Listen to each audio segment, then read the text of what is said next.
Castellano, lección número 9, sábado 29 de mayo de 2021.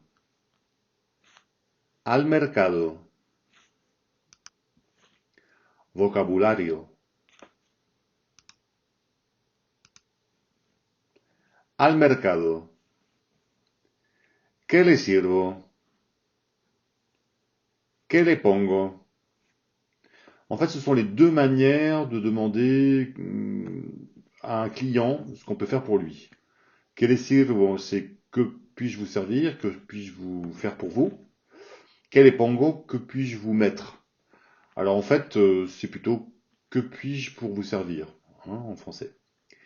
Et la réponse c'est quisiera, j'aimerais, et après on continue à dire une phrase. Quisiera. Après, quand on pointe vers un objet, on dit aquel, aquella, aquellos, aquellas. Donc aquel, c'est celui-ci, celle-là, ceci, masculin, celle-ci, au féminin pluriel. Las primeras cerezas de la temporada. Donc les premières cerises, cerezas, de la temporada. Temporada, la saison. Un poco caro. Un poco cara. Alors, un poco caro, c'est en général, c'est trop cher. Quand on désigne un objet, par exemple, une voiture, un coche c'est masculin, mais une moto c'est una moto. Una moto un poco cara. Dans ce cas-là, on va utiliser cara. Et quand on parle du prix, en général, et on donne un prix pour une moto, on va dire es un poco caro. C'est un peu cher, en général. Manzanas agridulces y jugosas. Des pommes acidulées, donc c'est acide et sucré, et juteuses, jugosas. Alors, en espagnol, il existe en Espagne une forme de dire un jugo, un zumo. En Espagne, on dit un jugo pour un jus de viande ou un jus quelconque, mais pas un jus de fruits. Un jus de fruits, c'est un zumo. En Amérique du Sud, on utilise jugo dans les deux cas. Mais en Espagne, on dit un zumo de naranja, un jus d'orange, un zumo de naranja. Un zumo de manzana, un jus de pomme. Ok? La mejor elección. Donc c'est le meilleur choix. Ça c'est una elección, c'est un choix, ou une élection aussi. Mais là, dans ce cas-là, ça va être un choix. Pimiento, pimiento picante. Alors en espagnol, un poivron et un piment, ça se dit pimiento.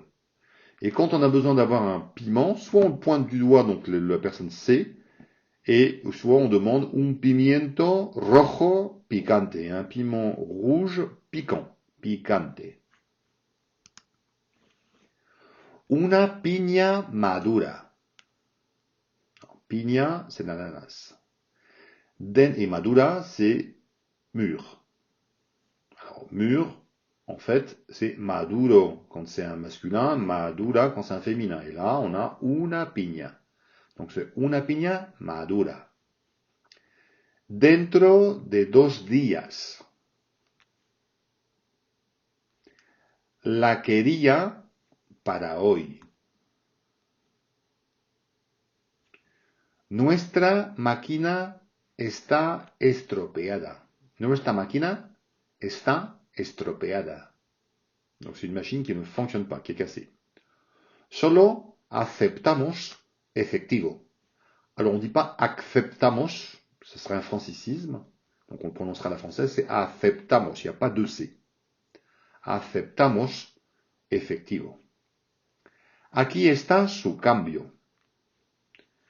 El cambio, c'est la monnaie. Donc c'est voici votre monnaie, ou voilà votre monnaie. Dialogo. al mercado. Hola, ¿qué le sirvo? Hola, ¿qué le pongo? Alors on peut dire l'un, on peut dire l'autre. Qu'est-ce que je vous sers? Qu'est-ce que je vous mets? On va voir qu'après dans le dialogue on utilise poner. Là on va dire hola, ¿qué le sirvo? Hola, quisiera un kilo de tomate. Quisiera c'est j'aimerais et après on dit ce qu'on veut. Hola, quisiera un kilo de tomate. ¿Cuál tomates prefiere? Alors là, il a plusieurs sortes de tomates, donc il demande quel type de tomate on préfère. Aquellos, por favor. Là, on montre avec le doigt et on dit aquellos. Parce que tomate, c'est pas une tomate comme en français, c'est un tomate, c'est masculin. Donc c'est aquellos parce que c'est masculin pluriel. Aquellos, por favor. ¿Qué más le pongo? ¿Qué más? Alors dans les marchés, on peut soit dire ¿Qué más le pongo? Qu'est-ce que je vous mets en plus? Mais le plus souvent, ils sont un peu fainéants parce qu'ils ont envie de dire ça très souvent aux clients. Et ils le disent un peu en chantant, ils disent ¿Qué más? ¿Qué más? Quoi d'autre? Ok? 4 pimientos. 2 verdes y 2 rojos, por favor. Donc, 4 poivrons, 2 verts et 2 rouges, s'il vous plaît. Nos acaban de llegar las primeras cerezas de la temporada. Nos acaban de llegar las primeras cerezas de la temporada. C'est un peu long, mais nous venons juste de recevoir les premières cerises de la saison. Nos acaban de llegar. Acabar, ça vient juste. Et d'arriver, ok? Primeras cerezas, c'est les premières cerises de la temporada, de la saison. ¿Cuánto valen? Alors, on dit cuánto valen parce qu'on parle de cerezas, c'est un pluriel. Donc, combien coûte-t-elle? Alors, on peut très bien dire à 8 euros el kilo. Dans un marché, on va vous dire, elles sont à 8 euros le kilo. 8 euros le kilo. Et en fait, ça sous-entend están a 8 euros el kilo. Okay, on peut dire están a 8 euros el kilo. Quand on fait une phrase complète, on n'est pas fainéant. Mais sinon, dans les marchés, on aura tendance à dire a 8 euros el kilo. Donc ça veut dire à 8 euros le kilo. Un poco caras. Un poco caro. Lo siento. Alors, on a deux manières de dire. Un poco caras, ça veut dire qu'elles sont un peu chères. Là, on parle des cerises. Et quand on dit un poco caro, c'est un peu cher, en général. On ne dit pas pour les cerises, mais on s'en doute que c'est pour les cerises. Okay? Et en français, ça serait désolé, mais c'est trop cher. Quisiera manzanas agridulces y jugosas. Las Pink Lady son la mejor elección. Okay, donc ça, c'est un type de pomme. Et on dit que ce serait le meilleur choix. Parce qu'on demande, j'aimerais des pommes aigres douces, donc c'est acide et sucré, et juteuse. Okay? Entonces, póngame 6 manzanas Pink Lady. Alors, entonces, póngame, mettez-moi. Donc ça, c'est l'impératif. Donc on va voir un petit peu plus tard comment conjuguer l'impératif à toutes les personnes. ¿Tiene una piña madura? Tenemos piñas, pero estarán maduras dentro de 2 días. Alors, il dit qu'on a des ananas, mais, alors là on parle de un ananas mûr, et il vous répond, tenemos piñas, on a des ananas, mais ils seront mûrs dans 2 jours, hein, dans les 2 prochains jours. No gracias, la quería para hoy. Alors, on dit la quería parce qu'on ne demande pas plusieurs ananas, on en demande un seul d'ananas. Donc la parce que c'est una piña, c'est féminin, donc no gracias, la quería para hoy. Donc, on a fini de commander et on demande l'addition. ¿Cuánto es, por favor? 13 euros y 60 centavos, por favor. ¿Puedo pagar con tarjeta?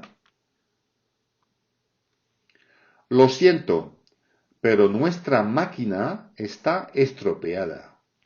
Solo aceptamos efectivo. Ah, c'est une phrase qui est un peu longue, mais il essaie de faire comprendre que, désolé, mais notre machine est en panne et nous n'acceptons que du cash ou des espèces. Vale, aquí tiene. Alors on dit très bien, ok, hein, c'est vale. Aquí tiene. Et on tend l'argent et on dit aquí tiene. Et littéralement c'est ici vous avez. Mais ça veut dire voici. Ok? Gracias. Aquí está su cambio. Que tenga un buen día. Aquí está su cambio. Voilà votre monnaie. Que tenga un buen día. Alors on dit buenos días quand on dit bonjour. On le met au pluriel. C'est comme ça en espagnol. Et quand on dit que vous ayez une bonne journée, c'est ça que ça veut dire. Hein. Et en fait, c'est une très bonne journée en français. On réduit un petit peu la phrase. On n'a pas besoin de dire que vous ayez. Hein. Que tenga un buen día. Donc tenga, c'est avoir quand on vous voit quelqu'un. Grammatica. Alors là, on va avoir les verbes poner al presente, au présent. Pongo, pones, pone, ponemos, ponéis, ponen. Là, on a poner à l'impératif. Et j'ai mis deux formes. J'ai mis la forme mets. Hein, mets ta chemise, par exemple. Pon tu camiseta. Ok? Camiseta, c'est la chemise. Alors, je vais donner la forme pon et ponme. Mets-moi. Ok? Donc, on a pon, ponme. Donc ça, c'est quand on tutoie quelqu'un. Ponga, pongame. Alors, vous voyez, là, il y a un accent à cet endroit-là. Pongame. Ok? Alors là, c'est ce qu'on dit dans le dialogue. Pongame 6 manzanas. Mettez-moi 6 pommes. Ok? Pongame. Pongamos. Mettons. Ok? Pongamos nuestras camisetas. Mettons nos chemises. Bon, ça n'a pas beaucoup de sens, mais peut-être dans un endroit pour un mariage, ou etc., où les gens vont s'habiller tous ensemble. Ou dans une salle de sport, où les gens vont tous mettre leur polo de sport. Pongamos. Pongamosle. Mettons-lui. Alors là, c'est une forme un petit peu particulière. Ça se dit très rarement, ça. Hein. On dit rarement à plusieurs personnes, allez, mettons-lui un cocktail. Ou ça se dit pas vraiment, mais c'est la forme pour pouvoir le dire. Ça peut se dire, mais c'est très rarement dit. Poned, ça c'est quand on vous voit, c'est para usted. Hein, c'est mettez, mais pour quelqu'un qui est inconnu et à qui on va avoir beaucoup de politesse pour lui parler. Poned. Et là on dit ponedle. Mettez-lui. Ok? Pongan sus camisetas. Mettez, alors ça c'est quand on parle à plusieurs personnes, ok, c'est un pluriel, et on ne sait pas si c'est formel ou informel, mais c'est plusieurs personnes.